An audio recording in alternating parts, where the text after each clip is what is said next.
we do have the newest Dallas Cowboy on. Let's go. Deuce Vaughn, Dallas Cowboy. Has it sunk in yet for you to hear those two back-to-back like that, Deuce?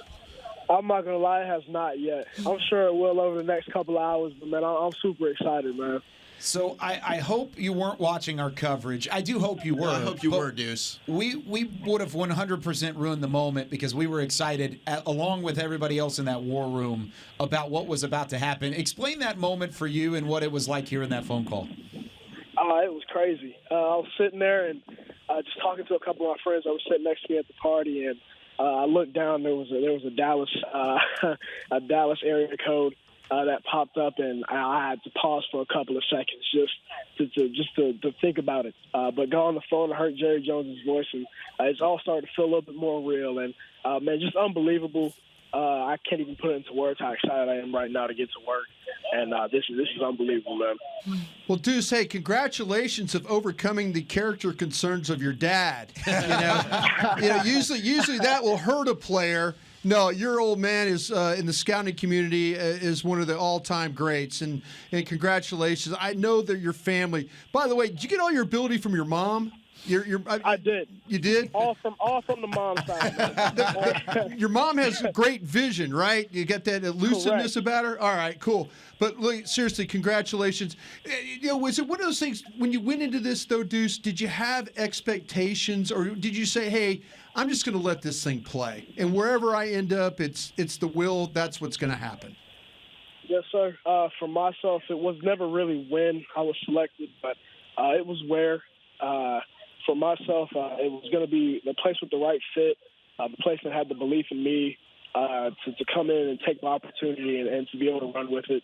That's how it was coming out of high school at Kansas State, and I feel like that's how it is going to Dallas. A place that can be able to give me a platform to go and work my butt off and eat crumbs to do everything I can to make not only the team successful but myself successful. And I feel like that happened today, and I'm so excited about it. Well, we're excited, man. We've been trying to will this pick to happen all day long, Deuce. Congratulations. We got to talk with your dad, Chris, earlier. What's this process been like? Obviously, you know your dad's been a scout within the organization. The hope was, I don't know, maybe for you it was to land up in Dallas. As you said, you just kind of let things fall where they were. But between you two, I mean, were there conversations about maybe becoming a Cowboy? Not necessarily about becoming a Cowboy. There are definitely conversations about, like I said earlier, going to the right fit, understanding that, like I said earlier, again, this is a big thing that we talked about. It didn't matter when I went or if I was drafted, but just understanding that all we needed was a chance. And so I always had in the back of my head that Dallas would be a great spot to land, because I've always wanted to play with that star on the side of my helmet. And man, just for it to come to fruition in the way that it did, and to be able to see him on the other side of the screen in the war room, it was huge, man. It was unreal. So last December, when you were breaking the hearts of Horned Frog fans and winning the Big 12 title at AT&T Stadium, were you thinking to yourself, "Oh, I could be playing here just next fall"? Yes, sir. I'm not gonna lie to you. I played in AT&T Stadium, I think 3 times throughout my career at Kansas State, and let me just say something that's probably one of my favorite places to play. So every time that we did get to play and we come out of the game, I'd be sitting there, I can see myself playing at AT&T Stadium. So now to call it my home stadium, man, I'm super excited. Deuce, your size, obviously you've been your size your entire adult life. There's nothing you can do about that. I think you're one of the best offensive weapons in the entire draft class despite that. But watching you on tape, it seems like sometimes being smaller can actually have an advantage because it's tough to see you for some of these defensive players. Have you found that to where, like, as much as people will knock you or disrespect you for the size, sometimes it can help you out on the football field? 100%. I talked about this with my roommate and teammate at Kansas State, Felix Uzama. He looked at me and he said, a lot of people will knock you for your size, but he said, I think it's a gift. And that's probably the coolest thing now that I think about it and talking with him and talking with people is that you have to use it as a gift. I've been this height, I've been this size my entire playing career, throughout college, back in high school. and you find ways to make it advantageous for yourself. The more you play, the more you understand angles, the more you understand that how your body works, the more you understand leverage. It just comes naturally.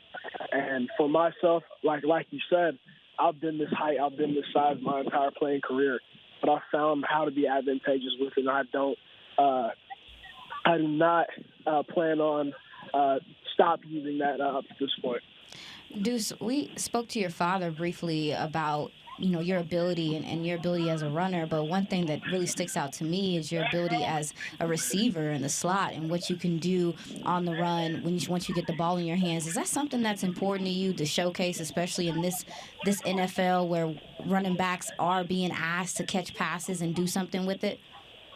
Yes, ma'am. Absolutely. I feel like my versatility is one of the biggest reasons why I have been successful at Kansas State. I feel like the ability to be split out into the slot and running deep routes, intermediate routes, short routes, coming out of the backfield, being able to be almost like a nightmare matchup on linebackers and things like that has been one of the things that I pride myself on. Just having another way to get the ball in your hands in space. Understanding that as a small back, that's how I was successful at Kansas State, which was huge. From a scale to 1 to 0, how big is the chip on your shoulder? On a scale to 1 to 0, it would probably be 100. Oh. And it's always been like that. 1 to 100, right? That's awesome. Yeah. Deuce, we bleeping love you, bro. Hey, I appreciate that, man. Yeah. Hey, so final question before we let you go, Deuce. But your dad talked today about knowing the intangibles of these prospects. And he was talking generically. He wasn't necessarily talking about your intangibles, but what type of person, what type of player is the Dallas community getting with you off the field as much of a weapon as you are on the field? Right. A hard worker. Somebody that's going to come in every single day into a facility and not only be a leader, but also be somebody that is not going to lead that facility until he feels like he's gotten better. Somebody that's going to understand how to prepare for a game Monday through Saturday, Monday through Saturday to get to Sunday and be successful. For myself, that's how I've been successful up to this point at Kansas State, was my preparation, the way that I work people. Only way that I've gotten here, the only way I've been successful. And I'm not changing that recipe up. If anything, I'm going to ramp it up. Well, you wear that deuce. There was a legendary Cowboys running back, just happens to be the all-time leading rusher, Emmitt Smith, that wore that here. I don't know that you're going to be able to get the deuce. Do you have any other number that you'd like, or would you like to talk to Emmitt about wearing it here? No, hey, Emmitt, trust me, he has proven, and trust me, that number deserves to be retired the way that he ran the football. So 2-2 is off the table 100%. And there's definitely something I have to think about now. Now that I've got this, I have to think about what number I want.